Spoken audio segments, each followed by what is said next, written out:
So welcome to the second half of chapter 8. We are going to start right off by reading the rest of chapter 8, beginning on verses 16 and on. Just as a little recap for those that weren't here and those that maybe haven't weren't able to catch the replay for the first half.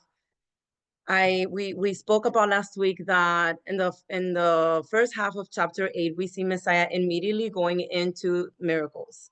And after doing the Sermon on the Mount that we covered from chapters 5 through 7, and then immediately he not only performs miracles, but he goes to the cleansing of a leper. So he starts the miracles by that.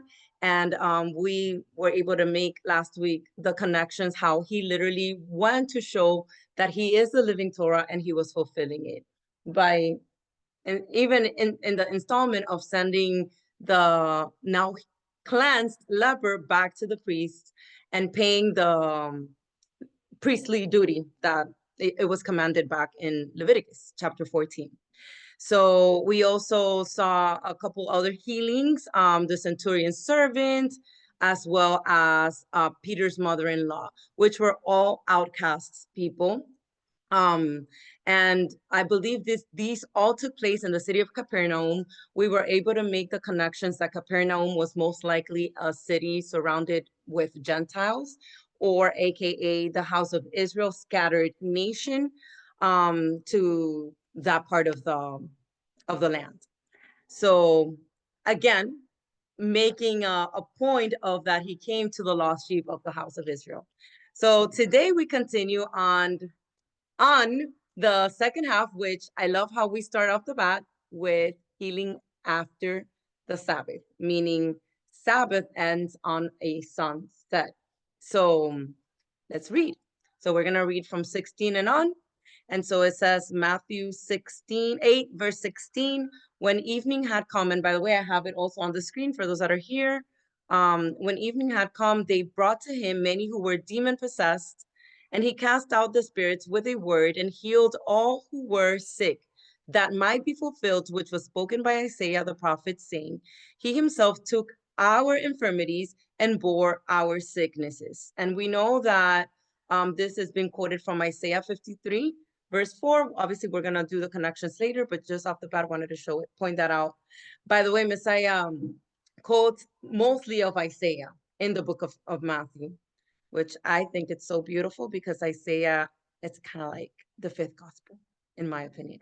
So let's continue. Verse 18. And when Messiah saw great multitudes about him, he gave a command to depart to the other side.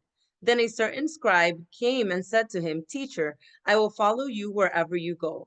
And Messiah said to him, Foxes have holes and birds of the air have nests, but the Son of Man has nowhere to lay his head. Then another of his disciples said to him, Adon, let me first go and bury my father. But Messiah said to him, Follow me, and let the dead bury their own dead. We're going to break up all this stuff, but let me just read thoroughly and we'll break it by portion later. Verse 23. Now when he got into a boat, his disciples followed him, and suddenly a great tempest arose on the sea, so that the boat was covered with the waves, but he was asleep. Then his disciples came to him and awoke him, saying, Adon, save us, we are perishing. But he said to them, Why are you fearful, O you of little faith? Then he arose and rebuked the winds and the sea, and there was a great calm. So the men marveled, saying, Who can this be, that even the winds and the sea obey him? And lastly, we have the last part of Matthew 8. When he had come to the other side, to the country of the Gergesenes, there met him two demon-possessed men coming out of the tombs, exceedingly fierce, so that no one could pass that way. And suddenly they cried out, saying, What have we to do with you, Yasha, you son of God? Have you come here to torment us before the time? Oof. Now, a good way off from them, there was a herd of many swine feeding. And then we know that these are pig. We're going to talk about this later. So the demons begged him, saying, if you cast us out, permit us to go away into the herd of swine. And he said to them, go. So when they had come out, they went into the herd of swine, and suddenly the whole herd of swine ran violently down the steep place into the sea and perished in the water. Then those who kept them fled, and they went away into the city and told everything, including what had happened to the demon-possessed men. And behold, the whole city came out to meet Yasha. And when they saw him, they begged him to depart from their region. So I know it's short little passages or accounts of things happening, but there's a lot to unpack here. So we're gonna go, like I said, step by step. We're gonna read we're gonna break down verses 16 and 17. So for verses 16, I have a few connecting precepts off the bat. Sorry, this laptop is not very good looking. I did it again. Sorry, I don't know what I did here. Okay, no, it just like disconnects. I don't know how to bring it back. I don't know how to bring it back. Click the tab. Like, put the tab on top of it. Not the window. You're clicking the window. This? Yeah. So Do the same thing that you were doing last time. there you go. Oh, thank you. All right. Sorry about that, ladies and gents. Okay. So for verse 16, we have Mark 1, verse 32 through 34. So connecting with that, we have at evening, and again, this is just connecting on the account of Mark, but I'm going to go ahead and read it. At evening, when the sun had set, they brought to him all who were sick and those who were demon possessed, and the whole city was gathered together at the door. Then he healed the many who were sick with various diseases and cast out many demons, and he did not allow the demons to speak because they knew him. So I like that account in Mark because it's very specific that the demons knew who he was. In Luke, we have as well, Luke 4, 40 through 41. Very similar, but let's just read it for more understanding. I'm sorry to play. Sorry, trying to learn how to maneuver this mouse here. So when the sun was setting, all those who had any that were sick with various diseases brought them to him, and he laid his hands on every one of them and healed them. And demons also came out of many, crying out, saying, you are Messiah, the Son of God. And he, rebuking them, did not allow them to speak, for they knew that he was Messiah. So again, we have this confirming in the different gospel accounts, but I do want to point out that it wasn't just two demon possessed men. It says it was many demon possessed, and they all knew who he was. So in Luke, you can see it more. So in Matthew, we just read specifically about the two that when he delivered them, the spirits went on to the pigs, right? Yeah. But I'm just in these other accounts in Mark and Luke, it's telling you that it was many demons possessed that came to him and he healed them. And, I mean, delivered them, and basically like they knew who he was. Yeah. Yeah. And also diseases. So it wasn't just like Peter's mother-in-law. It was several people. All right. So I have here Isaiah 53:4, which is what has been quoted on verse 16, like I mentioned before. I'm sorry, on verse 17, and it says, oh, come on, mouse, work with me. Surely, sorry. Surely he has borne our griefs and carried our sorrows, yet he esteemed him stricken, smitten by God, and afflicted. You can actually continue reading through. It's more than verse 4. Actually, I should have put more. But the point of Isaiah 53, and we've talked about this time and time again, we know that Messiah quotes from Isaiah, but the point that Isaiah was trying to make is that the sicknesses that he came to heal us from was basically because of our transgressions to the law, to the commandments. That's what had us sick, and that's what he came. Sickness is it correlates with not being in covenant. Okay. So when it says, and you'll see it in many different precepts that it says that he came to heal us. And the healing, yes, of course, we know that he healed physically, right? But the healing, the whole point of healing was to bring us back to a people in covenant. That's the main healing that was taking place.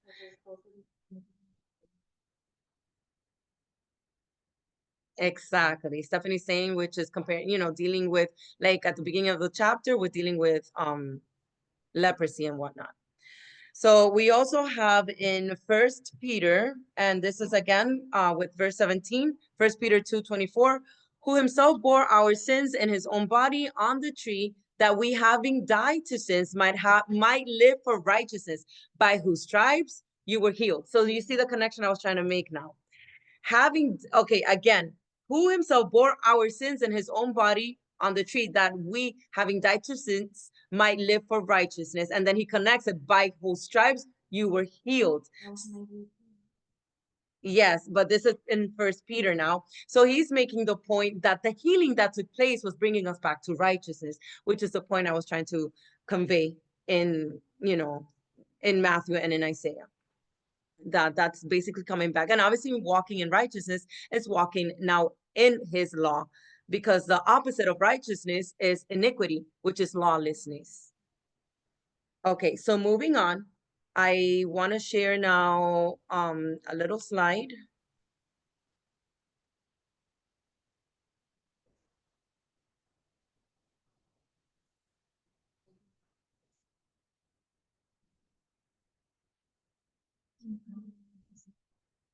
Yeah, go ahead. Sorry, can you read it really loud?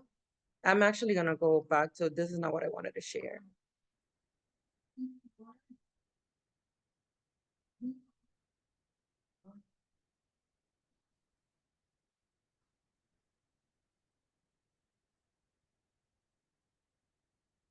Those connected, were you able to hear Stephanie? She just read verse 6 of Isaiah 53. Connecting, adding to the understanding of what the healing from our sicknesses really meant. So in case you didn't hear, you can go ahead and read it on your own. It's Isaiah 53, verse 6. Verse 6. It's, yeah, she's just adding, because I just had it at 4, but if you continue reading through 6, okay? So now, the cost of discipleship, which is how the NKJV labels this portion, and I love it because it's literally that. So we have for verse 18, I'm going to reread it. And when Yahshua saw great multitudes about him, he gave a command to depart to the other side. Then a certain scribe came and said to him, Teacher, I will follow you wherever you go. So, okay, so we see immediately here that he has been healing. Remember, he had been healing before with Peter's mother-in-law, with the centurion servant, the cleansing of the leper. So the man had been busy. Okay, I can only imagine, this is right after the Sermon of the Mount, and I can only imagine he was tired. Okay, and so it says here, because on verse 16, if you notice, when evening had come, so you could tell he had spent the whole day. And this is why we know this had taken place right after a Shabbat. Okay, and by the way, it doesn't mean that he was working for the kingdom, which is allowed. It's the point of the Sabbath, right? So when evening had come, they have brought him many. Okay, so, and then we continue on 18, then he saw great multitudes about him, and he gave a command to depart to the other side, which we can only assume is the other side of like the river or the sea, wherever he was at, right? He was just like, I need a break. But we see here, then a certain scribe came and said to him, Teacher, I will follow you wherever you go. So what we see here, so verse 19, we also see this in the account of Luke in chapter 9, verse 57 and 58. And let's just read it. It says, Now it happened as they journeyed on the road that someone said to him, Adon, I will follow you wherever you go. And Yahshua said to him, Foxes have holes and birds of the air have nests, but the Son of Man has nowhere to lay his head. And we also see on verse 21, let me just reread it, which is exactly what he just had said here in Matthew 20, right? Verse 21, you have a question?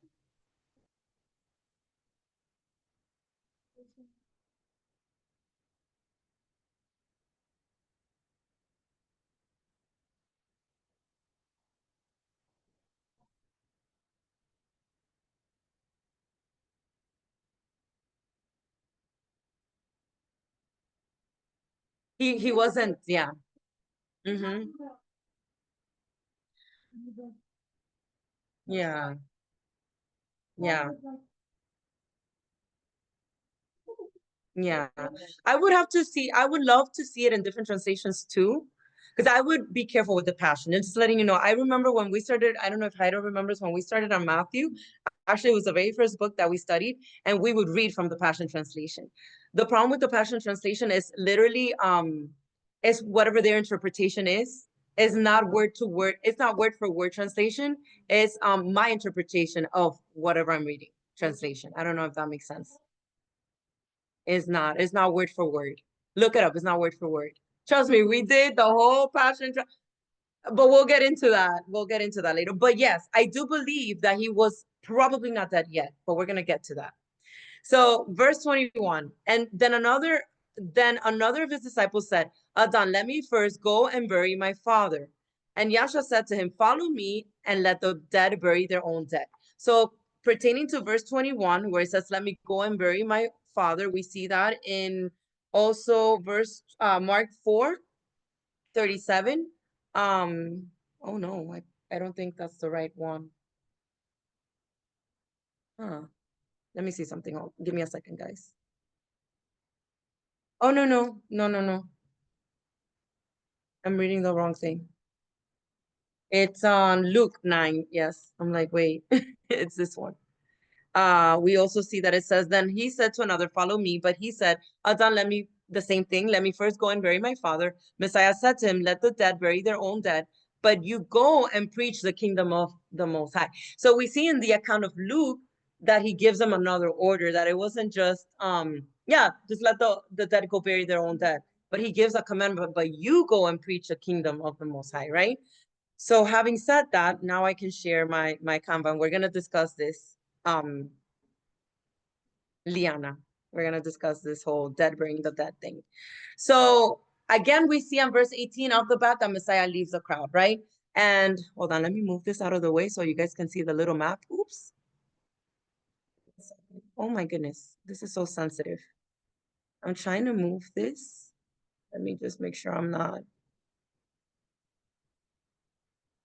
Why? Okay, whatever. I'll leave it there for now. Okay, so I put this little, obviously we know the maps have changed and a lot of things are different, but more or less you have the idea of what was taking place here in this account of Matthew. So Messiah was here in this area, Gadarenes, and he wanted to go to the other side of the Sea of Galilee, right? Remember that he had started off at Capernaum at the beginning of the chapter. Remember that? So I just wanted you to see more or less where he was situated and where he was going, okay? So Messiah tells his disciples to take him to the other side, like we saw. He went to the territory of the Gadarenes. I'm not sure if I'm pronouncing that correctly, but you get the point. About a 12-mile journey before he boarded, a scribe came to him, and Messiah told him that he would have no promise of food and lodging. So the whole idea and the concept, like I said, the NKJV gives it a good title. It's basically the cost of discipleship. It's basically, you want to follow me? The Son of Man has nowhere to put his head. So in other words, he's telling him off the bat, it's gonna come with a price, right? This is not a life of comfort and riches and glory, okay? This is a life of sacrifices. This is a life where you have to lay your own life aside for the work of the kingdom. And he tells them right off the bat. And so we see that the Son of Man is a favorite title that Messiah uses for himself. Give me 1 second, guys. Oh, Yazzy's on. Welcome, my Yazzie. So we see Daniel, we read here, I put by the way, Daniel 7:13-14 is on the side. I don't know if you guys, it's too small to read, but I'll read it for you, yeah. So in Aramaic, speaking of Aramaic, Liana, the Son of Man is, I put it here because I thought it was interesting, it's called Bar Enosh, and in the Hebrew is Ben Adam, or Adam, which is Son of Man, yes. Yeah. So I put both there because that's the title that he gives himself. We also see that in the book of Ezekiel. So it wasn't just Messiah that would give himself that title. We also see Ezekiel referring, well, Abba, the Most High, when he would speak to Ezekiel, referring to him as Son of Man, which basically means mankind. You're in man form now, not in spirit. He is now flesh, even though, yes, he is not spirit, but he is flesh. Mm. Yeah, that's what I was. It's okay. I'm like, yes, I just said that. You know, like when you're in class and like you're like, oh, teacher. I'm like, I love you. All right, let's read it. It's fine though. She was focused on looking at a precept, so it's okay. I give you that. All right, so Daniel 7:13 through 14. I was watching in the night visions, and behold, one like the Son of Man, coming with the clouds of heaven. He oh like in man form, in manly form, not in spirit form. So that's why I put that here. And behold, one like the Son of Man coming with the clouds of heaven. And it's saying like the Son of Man. So basically it's Messiah. Coming with the clouds of heaven. He came to the Ancient of Days, which is the Most High. And they brought him near before him. Then to him was given dominion and glory and a kingdom that all peoples, nations, and languages should serve him. His dominion is an everlasting dominion which shall not pass away, and his kingdom the one which shall not be destroyed. And I put this little, right? I put this little graphic here just because I really liked it. It's basically showing Son of God and Son of Man. So Son of God is in the spirit, Son of Man is in the flesh, and of this earthly realm. Yes. So speaking of the cost of discipleship, so a disciple says he wants to follow Messiah, right? But basically he states, I want to follow you, but later. Let me go bury my father first, not right now, right? Like you were saying. So it's very similar to what we find in First Kings, which I believe I have it in my connecting precepts. I am guessing. Yes. Do I? I put no, I don't. But maybe we can look it up later. So basically, First Kings 19:20 is when Elijah tells Elisha to follow him. He basically tells him to let him go back and bury, not sure if he said his father or bury someone. And he said basically no, the same concept as is taking place with Messiah here in this person, right? This not centurion, scribe. So and scribe, we know scribes are the ones that translate the scriptures, by the way. So we're gonna be reading Matthew 10:37, I believe. But before I go there, I want to say that this son did not leave his father's unburied corpse back home, which is what the Passion is telling you there. Okay.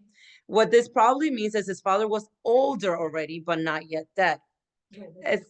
Which is what the Passion is saying. That's what I'm saying. I'm pretty sure that's what it is, but don't go everything by the Passion.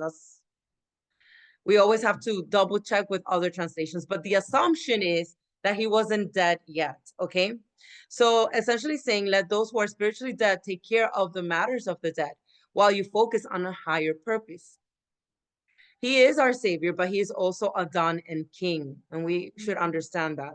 So people who aren't ready for the gospel typically want to continue in their sin because they like it, not because how do I say this? A lot of people will say, oh, I'm too weak, I'm too this, I'm too that.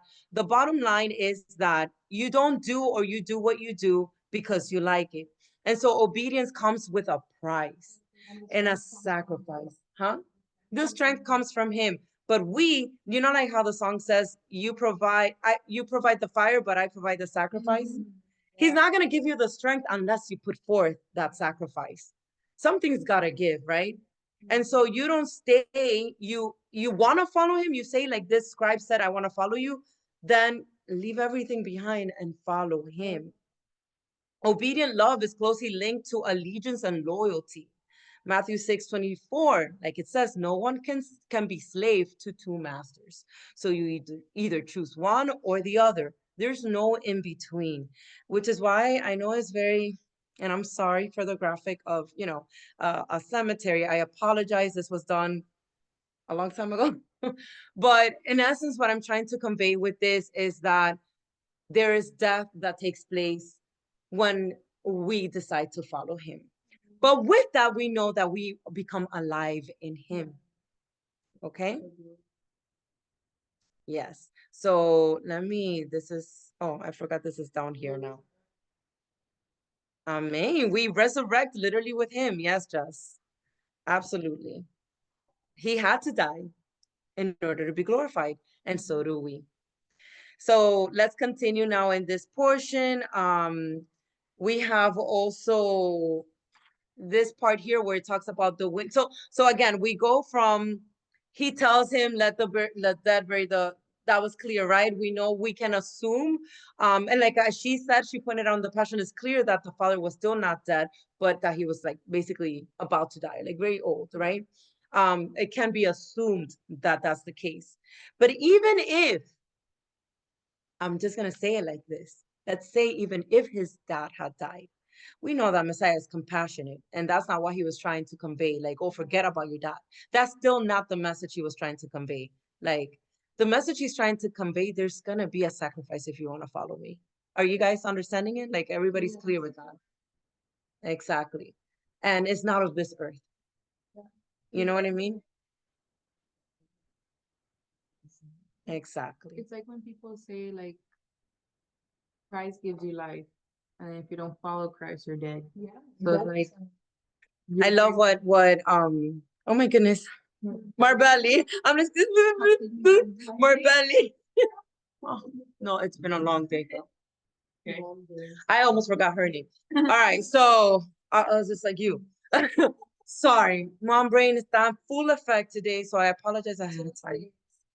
Yes, it was a long day. And then on top of that, you saw all the trouble that I went through to be able to connect you guys. So let's continue. So again, what Marbelli was saying is that even like when Messiah, like, can you repeat that again? You see what I mean? When they say Christ is life, and when you're not in Christ, you're dead. Yes. So when you say that you're not in Christ, you're dead, and he is life, it's the same concept. Yeah. Like in the spiritual sense, when you're not in him, you are dead. Yeah. And you're saying, that's how I feel. Yes. I mean, I love that. That's exactly what it is. That's exactly what it is. And which is why you cannot serve two masters. Yeah. Because you will either be dead or you'll be alive. It goes back to that. It goes back to that. So let the dead bury their own dead. And it separates us from him.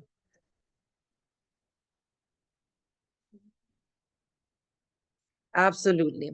So we see that we go from the cost of discipleship to there. By the way this is written, I know that there's breaks right here, but Matthew wrote this with no breaks. It's just one long story. Okay. Yeah. He's just writing a long story. So he's going, look at verse 22, just so you can see the connection. He's going, but Yahshua said to him, follow me, let the dead bury their own dead. Now, verse 23, now, when he got into the boat. So you see how it's a continuation? So he said this to the scribe. Now, when he got into the boat, his disciples followed him. So it's one long story. You get me? So there's no breaks there. So verse 23, now, when he got into the boat, his disciples followed him. So we see who was following him. We see who was paying the price, right? And suddenly, that's how it always happens. And suddenly, right? Nothing's ever planned. And suddenly, a great tempest arose on the sea, so that the boat was covered with the waves, but he was asleep. I showed you the map, more or less, to have an idea of how he was crossing from one side to the other, right? This is when that took place, when he got on the boat. Because remember, he was trying to get away from the crowd. And in between that, that's when the scribe showed up. Hey, I want to follow you too, right? But now it's when he finally gets on the boat. So this takes place in between all of that of him wanting to move to the other side, right? So for verse 24, we have correlating the two accounts in Mark and Luke. And let's see if they read the same way. So we have Mark 4:37, and a great windstorm arose, and the waves beat into the boat so that it was already filling. So remember, the account on Mark goes straight into the point. It's very short, but it's like not many details. It just goes straight into the point. Now Luke, we have Luke 8 from 23 to 35. So we have more details here. So let's read it. It's a lot. Okay. So, but as they sailed, he fell asleep. And a windstorm came down on the lake, and they were filling with water and were in jeopardy. And they came to him and awoke him, saying, Master, Master, we are perishing. We know that in the Strongs, we know Master is the same as a Don, okay? What then he arose and rebuked the wind and the raging of the water, and they ceased, and there was a calm. But he said to them, Where is your faith? And they were afraid and marveled, saying to one another, Who can this be? For he commands even the winds and water, and they obey him. Then they sailed to the country of the Gadarenes, which is opposite of Galilee. And when he stepped out on the land, there met him a certain man from the city who had demons for a long time. So you see, now it's going into the second half, but let's read it. And he wore no clothes. So here we see a little bit more details, right? Nor did he live in a house, but in the tombs. So here we see details that it wasn't that they just were hanging out in the tombs. That's where the man literally lived, right? When he saw Yasha, he cried out, fell down before him, and with a loud voice said, What have I to do with you, Yasha, son of the Most High? I beg you, do not torment me. For he had commanded the unclean spirit to come out of the man. For it had often seized him, and he was kept under guard, bound with chains and shackles, and he broke the bonds and was driven by the demon into the wilderness. Yasha asked him, saying, What is your name? And he said, Legion, because many demons had entered him. You see how the Luke account has more details? Verse 31. And they begged him that he would not command them to go out into the abyss. Now a herd of many swine was feeding there on the mountain. So they begged him that he would permit them to enter them. And he permitted them. Then the demons went out of the man and entered the swine. And the herd ran violently down the steep place into the lake and drowned. When those who fed them saw what had happened, they fled and told it in the city and in the country. And then they went out to see what had happened and came to Yasha and found the man from whom the demons had departed, sitting at the feet of Yasha HaMashiach, clothed and in his right mind, and they were afraid. Okay. So I know I've read more. I'm connecting actually not only 24, but the rest of chapter 8, right? On that Luke account. But keep that in mind for when we read the other parts, okay? Verse 26, where it says, But he said to them, Why are you fearful, O you of little faith? Then he arose and rebuked the winds and the sea, and there was a great calm. So we have Psalms for verse 26. We have Psalms 65, verse 7. And we know again that the Psalms are very prophetic of Messiah. You who still the noise of the seas, the noise of their waves, and the tumult of the peoples. Also Psalms 89, verse 9. You rule the raging of the sea. When it waves rise, you still them. Also Psalms 107, verse 29. He calms the storm so that its waves are still. So it's funny because this was written in the book of Psalms. And his disciples marveled, like, who is this that has this authority? If they truly knew scriptures, they would have been able to recognize who was standing in front of them. Because in the book of Psalms, it's already prophesying what Messiah does and is. The Son of Man, Son of God, however they wanted to call him, is the one that calms the storm, only one that has the power to do that. So we have, let me just share this down here. I keep forgetting.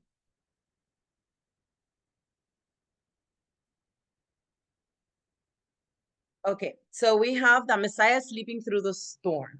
And we know that this boat was not just like shaking a little bit. This boat, it literally says that in the account of Luke, that it was filling up with water. Like literally they were about to drown. So I can imagine they were screaming a storm together with the storm.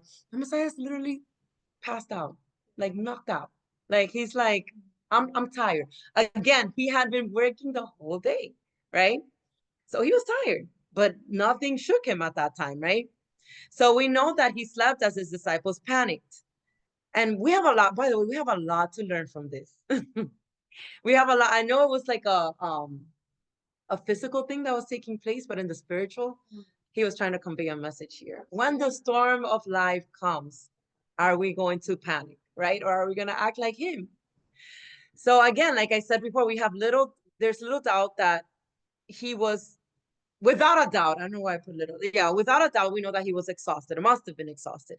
So he boarded a boat to escape the crowds. Nothing indicates that the disciples thought Messiah would calm the storm. They weren't calling to him to calm the storm. They were probably waking him up to say, like, look, we're about to sink, you know? So we know that they were devoted to him, but their trust was very little. So remember, he kept saying, you of little faith. We know that they lacked in that area, right? And at this point, obviously they saw the authority in him, which captivated them to follow him and leave everything behind, but they did not know who he was, right? Yeah. Yeah, exactly. I guess for them, it's like, okay, you just casted out a whole bunch of demons and stuff, but this is like the sea is raging. You know what I mean? Like, I don't know what you're gonna do about this. Yeah, we go come down with the little swine that drowned a few minutes ago.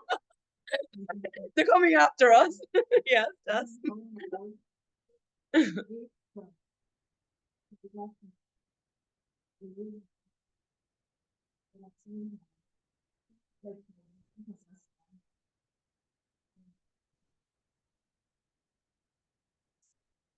no fear of the demons. Yes, Jess, that's a good point. And it literally says that these demons would torment them and had them in shackles, like right?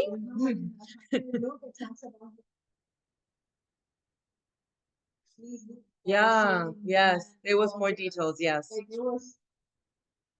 Yeah, yeah. That is very true. That is very true. It's out of the way. And I put this on the account of Mark over here, Mark 4:37. And a great windstorm arose and the waves beat into the boat so that it was already filling. That's why I wanted to add that there so we know exactly what was taking place. It wasn't just a little like shaking type of thing going on. No, it was drowning. Okay.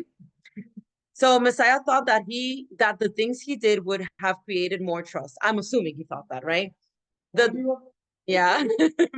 The disciples were ordinary men with weaknesses that we know, you know.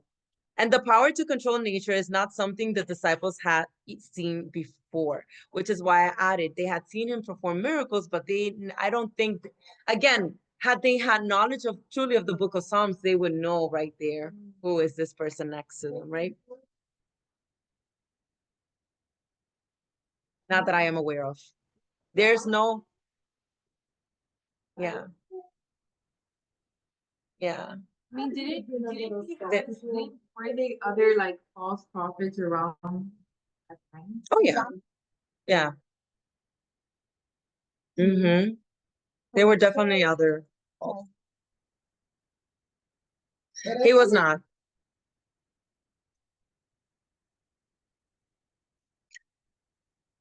He would have known. Yes.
We can't hear you.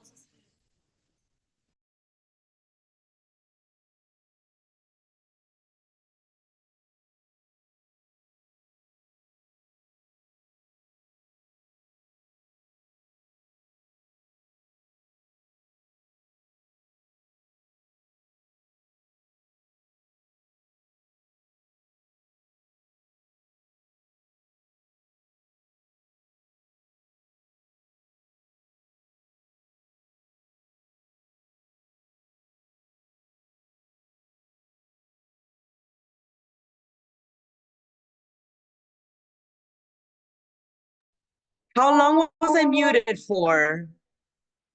Oh my gosh. Since 9:31. Okay, 2 minutes. I am so sorry, guys. 4 minutes. Okay. Yes, thank you, Nina, for texting me because I wasn't opening the chat. Oops, now I opened it too big. All right, so sorry, those that were catching the replay for technical difficulties. I'm trying to maneuver a new laptop over here.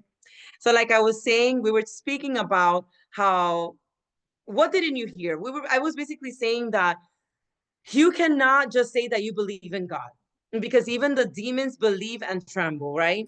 Faith alone is not going to cut it. Yes, Abraham believed and it was counted to him as righteousness, but we know that because he believed, he obeyed. So it goes back to faith, like James says, plus works. It's not just faith. Just believing alone is not going to cut it. James 2:19, like it says, even the demons believe and tremble. We also saw the authority that there is in Messiah's name. We see it on Luke 10:17. The 72 returned with joy, saying, Adon, even the demons are subject to us in your name. So that's basically what I was saying. I had also mentioned, I mean, I know it's already here on the slides, but demons were surprised to see the Son of the Most High because the timing seemed wrong. We were speaking here that in their minds, they're like, you're supposed to come at the end, which obviously that's when the taking them into the lake of fire will take place. So that's why they were freaking out. They're like, what are you doing here now, right? And again, I'm taking it back to that this encounter probably happened with a mix of Jews and Gentiles. In modern times, demon possession is often seen as mental illness. So I want to throw that in there. There's no doubt that there were both the mentally ill and demon possessed then and now. And we know that mentally ill is also part as a result of transgressions. It's an illness. The issue of impurity and the story is important, going back to leprosy. The demonized men were probably Gentiles. These men may not have seen themselves as unclean. Wait, did I write this wrong? These men may not have seen, oh yeah, they may not have understood that they were unclean. Yes, I did write that right. If we don't know the law, which is the Torah, we don't know what uncleanness and sin are. So again, that's why it's always important to go back to the basics to understand what Messiah was doing and seeing. So before I continue with the throwing them back to the pigs and whatnot, let's go back to a few more connections. And so we have for verse 28, which is when he had already, okay, so we see he finally crossed after the winds obey him, right? So now he is on the other side to the country of the Gergesenes. And there he met two demon-possessed men coming out of the tombs, exceedingly fierce, so that no one could pass by that way. So we know, like we have just read in the account of Luke, that it gave us more detail. Apparently it was more than two altogether, but two specifically, I guess, coming out of the tombs. And we also see that they didn't have homes, which is why they were coming out of the tombs. They lived there with the dead. Okay. Yep. So we have verse 28. We have Mark 5:1-4. Then they came to the other side of the sea, to the country of the Gadarenes. And when he had come out of the boat, immediately there met him out of the tombs a man with an unclean spirit. So here's talking about just one man who had his dwelling among the tombs. So we see in the all three accounts like little details that, but it's not saying that one is not true and the other one. It's just the way they were stating the facts. The whole point is that there were more than one and they were possessed and legions were in them, right? So again, I'm not going to read the whole thing, but verse 4, because he had often been bound, shackles, okay, that's the same thing. And the chains he had pulled apart by him, and the shackles broken in pieces, neither could anyone tame him. So they were untamed. I'm not going to read Luke 8 again, because we read it when we were going through the other portions. The other portion, like that, I read more than I had to. Okay. So I'm going to go down to verse 34 when it says, and behold, the whole city came out to meet Messiah, and when they saw him, they begged him to depart from the region. And there's a reason why they begged him. They saw, like, I know we were already speaking about that there was a commotion, things that they had never seen take place. They were probably scared that their pigs were all gonna die, their herds were all gonna die, or their flocks or whatever. So it was a lot of supernatural activity for them to take in, right? Which leads to believe again these people were Gentiles and they had no knowledge of the Torah as well. Verse 28, like what I just read, correlating with that, we have Deuteronomy 5, verse 25. Now, therefore, why should we die? For this great fire will consume us. If we hear the voice of the Adon, our Elohim, anymore, then we shall die. And why am I quoting this? Because, yes. Yes. So the people, yes. So Liana stating here that this wasn't the people, the original people in the wilderness that disobeyed, that did the golden calf. This is a new generation. All right, in the book of Deuteronomy, we're dealing with the generation that was born in the wilderness, right? But even that generation is asking, yes, yes, exactly. So Joshua, exactly.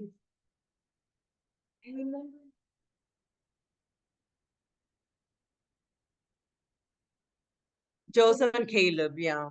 Yeah, Joseph and Caleb were the only courageous two that dared to take lead, yes.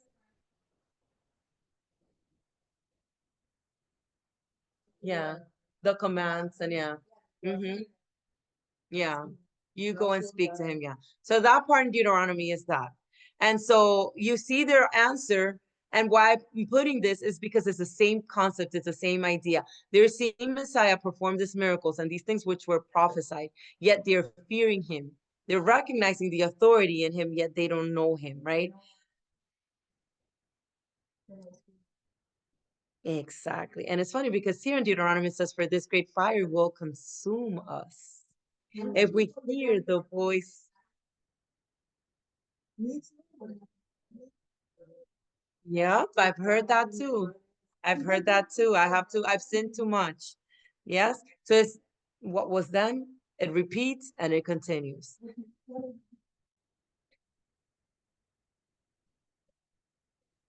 Oh yeah, right. That is true. We also see in First Kings 17, verse 18. So she said to Elijah, and this is the Shulamite, whatever, yes. So she said to Elijah, what have I to do with you, O man of God? Have you come to me to bring my sin to remembrance and to kill my son? And this is the one, obviously, that we see he performs a miracle. He lays on top, yeah, of the son and covers him and heals the son. But why am I putting this here? Because again, we see the fear of the people whenever there is like a move of the spirit, a representation of what Messiah was to do, they would fear that, which is the same response that the people had when he casted out these demons onto the swine. Yes, Jessica, that's a good point. Darkness does not want to come to light. Amos 7:12. Then Amaziah said to Amos, go, you seer. Seer means prophet, right? Flee to the land of Judah. There eat bread and there prophesy. So in other words, get out of here. Don't come prophesy. So anything to do with his word, his voice, his truth, right? Exposing darkness, people didn't want it. People still don't want it, right?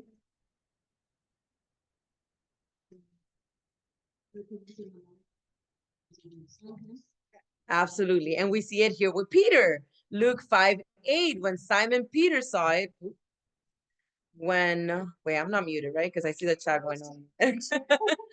When Simon Peter saw it, he fell down at Messiah's knees, saying, depart from me, for I am a sinful man, O Adam. Peter. What was your question? When Peter was being called. Yeah. Yeah.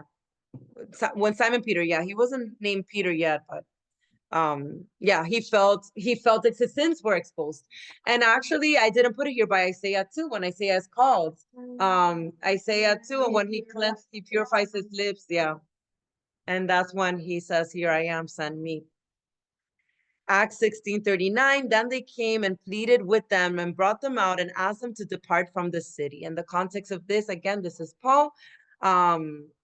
He was performing deliverances and whatnot, miracles, and they pleaded for them to basically leave the city as well. So all in all, to show people truly don't want him. And they fear more the sin being exposed than what's actually taking place. That's kind of like how I perceive it. Many are called, but few are chosen. Yes. Yes, absolutely. So again, let's go back now to the demons being thrown to the swine, because I know there's a deeper connection. It's not by coincidence that they were thrown to the swine. So I want to read, the first thing I want to read here is Revelation 18:2. You guys can see it, right? Okay. And he called out with a mighty voice, fallen, fallen is Babylon the Great. She has become a dwelling place for demons. Pay attention to the wording here. A haunt for every unclean spirit, a haunt for every unclean bird, a haunt for every unclean and detestable beast. This is the book of Revelation. Why am I putting this here? Because many will say Messiah declared all foods to be clean. But if that was to be so, why is John in the book of Revelation seeing a vision, not only of Babylon falling, which is where we are we're in spiritual Babylon, but he's seeing that every demon, right? Every unclean spirit is is basically in Babylon together with unclean birds and unclean beasts, which we know beasts is a different animal. It's not demons. There's a separation between demons, spirits, and then animals. Do you guys follow me here? So it's important to highlight this because, and I didn't add it there, but we will look for it together when I'm done doing this little presentation thing. We see in Mark 3:11, and whenever the unclean spirits saw him, they fell down before him and cried out, "You are the Son of the Most High," right? The demons recognized who he was, right? We see that they asked, there's some pigs over here, swine, right? Swine and pigs is the same thing. Can we go in them? Interestingly, they did not ask to be put in other people or other things. Why do you think is that?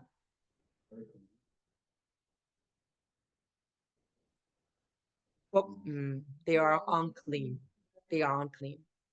They are unclean. As we see in Revelation 18, she has become a dwelling place for demons, together with unclean spirits and unclean birds and unclean beasts. So in other words, demons dwell where there's uncleanness, whether animals or mankind. Do you understand that? I wanted to say something. Yes. Hold on. Yasmin wants to say something. Yasmin, right? So I wanted to say that I remember when the Most High instructed Noah, and then he instructed him to like bring even the unclean animals, remember, into the ark. And I feel like it's like from the beginning, like Abba already spoke to us what is unclean and what is clean. So it's like even though people want to twist that, it's like he's the same they'll yesterday, say today, that and that came tomorrow. with Moses, right? But clearly there was a distinction already since Yeah, Eden. since Eden, Yeah. and even you And see then it again obviously with we see it with Noah. Noah. Thank you for adding that, Yasmin. Because the point of the matter is a lot of people will say, then why did he allow unclean animals to come on the ark, right? Well, the whole point is this for ecosystem purposes. Yeah. And unclean we're never allowed to be sacrificed in the tabernacle. Never. Only the clean animals. considered clean animals. Something important to understand that in scriptures, when it's referring to food, in their understanding of food, they never viewed unclean animals as food. So when they'll quote Paul, for example, saying, eat whatever you eat it, whatever, I'm paraphrasing him, but he was not considering unclean, exactly, unclean animals. He was never considering. Yeah, because we know that Paul kept every part of Torah. And he made a vow to prove it, literally a Nazarite vow to prove it. But that's a whole other topic. But we see that water is a purifying element. We know that, right? We understand that water is a purifying element, and we see that unclean spirits go into unclean pigs that run into cleansing water. Obviously, we know the pigs are drowned, but I believe that it's not by coincidence that the pigs threw themselves into the water as a result of get out of me type of thing. Like, oh, yes, the labor. Yes, the labor. They had to wash first, which is so symbolic of baptism and waters. Everything connects, guys. So we see that the pigs, no, absolutely. We see that the pigs die. Now they are corpses. So the demons are again inhabiting an unclean place, just as in the book of Revelation and Babylon, right? The now free men asked to come with Messiah. He says no. They are to go to their own people. And this is something that he tells them to do and not to tell others what had just taken place. And we clearly understand why he was doing so, because we see the people were panicked already, right? And obviously we know that the townspeople asked Messiah to leave, and obviously we know they fear many things. I put here fearing their pigs will die, but I think it's more than just that. Obviously, it's that I believe that was one of the reasons. So before, this is just the end of the, but we're gonna go somewhere. Hold on, we're gonna go somewhere. We're done, but I do want to show something before we are done. I do want to go to Isaiah 66.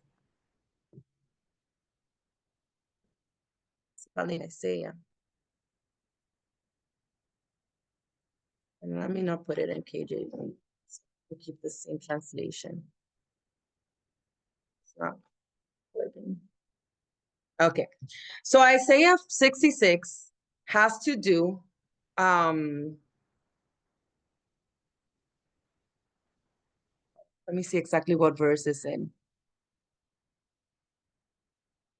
Okay, so the whole chapter, you can read the whole chapter, but it's gonna go into, we did a whole study on one chapter one time here in the house of Shalom. Yes, it took 2 days. We had to break it in 2 parts. As well as Stephanie also included this in her Isaiah studies. But what I want to show with this chapter is the following. It goes from exposing true and false worship, and it goes to now going into the end times. So vindicating Zion, we know it has to do with New Jerusalem.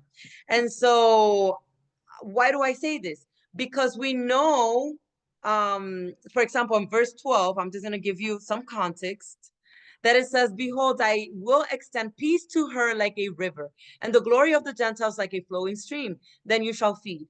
On her sides shall you be carried, and be dandled on her knees. So I know this is not talking just about Jerusalem. We know this is talking about the New Jerusalem, because we know that there's no peace like a river nowhere on this planet, like people want to call it, on this earth, right? So we know that this is a prophecy that hasn't been fulfilled and is confirmed down here, because he's talking about the second coming. We see it here on verse 14. When you see this, your heart shall rejoice and your bones shall flourish like grass. The hand of the Adon shall be known to his servants, and his indignation to his enemies. This is clearly after the second coming, right? For behold, the Adon will come with fire, and with his chariots like a whirlwind, to render his anger with fury and his rebuke with flames of fire. This is literally the day of judgment, okay? For by fire and by his sword, the Adon will judge all flesh. Again, the day of judgment. You see it here, right? You guys are following. And the slain of the Adon shall be many. And this is why I want to give you context, because I need you guys to understand that this is an end time prophecy. What does it say? I know it's harsh, but this is the word. This is not my words. What does it say? And if it brings conviction, let it. It brought conviction to me once. And you know what? I am free of it now. So if it brings convictions, let it convict you. because the point of convicting is for you to change, right? For you to be better, to become set apart, to be a chosen priesthood, a chosen nation, right? Verse 17 says, those who sanctify themselves and purify themselves, remember the wedding garments, right? To go to the gardens, which we know is the Garden of Eden, which is New Jerusalem, right? After an idol in the midst, eating swine's flesh, and the abomination and the mouse shall be consumed together. I just want to throw that in there. For I know their works and their thoughts. Sounds a lot like Revelation, right? I know their works, the 7 churches, right? For I know their works and their thoughts. It shall be that I will gather all nations and tongues, and they shall come and see my glory. And if you continue reading, you see clearly, for example, verse 20, that this, in case you still had doubt, that this has to do with the New Jerusalem, because it says, then they shall bring all your brethren for an offering to the Adon out of all nations, on horses and in chariots and in litters and mules and on camels, to my holy mountain Jerusalem. Says the Adon, as the children of Israel bring an offering in a clean vessel into the house of the Most High. Yes. Sorry, yes, I'm opening the chat that. Well, to be honest, it's very hard for a lot of people to let go of unclean foods, but we know that the Most High intended that for our own good and our own benefit. We see that the majority of the people suffer consequences as a result of their choices, meaning sicknesses. And we know that Messiah came to heal us, but he also left us the bread, which we're breaking today, the word, which is alive, capable of healing us, bringing us back to being clean vessels, how we just read in Isaiah, back into covenant, and in that way, actually stay healed. So with that, we're going to end this recording. I pray that this edified you. I pray that, again, like if it convicts you, pray. Listen, there's a reason why Philippians 4:13 says, I can do all things through Messiah who strengthens me. Nothing is impossible. I know a lot of people will say, oh, but that's too hard. Nobody said it was going to be easy. Let's just make that straight. It is a narrow road. And again, discipleship comes with a cost, which is why I believe that it's all linked to the man wanting to follow him, but not wanting to leave behind, what was of this earth. It comes with a cost, but you will gain life, eternal life, and life within this life when you make this choice, not these choices, this one choice to follow him. He will strengthen you along the way. Just pray for his Holy Spirit to help you and guide you. And again, I pray that this edified you, and any questions, feel free to reach out. May you have a Baruch evening. Much shalom. Bye-bye.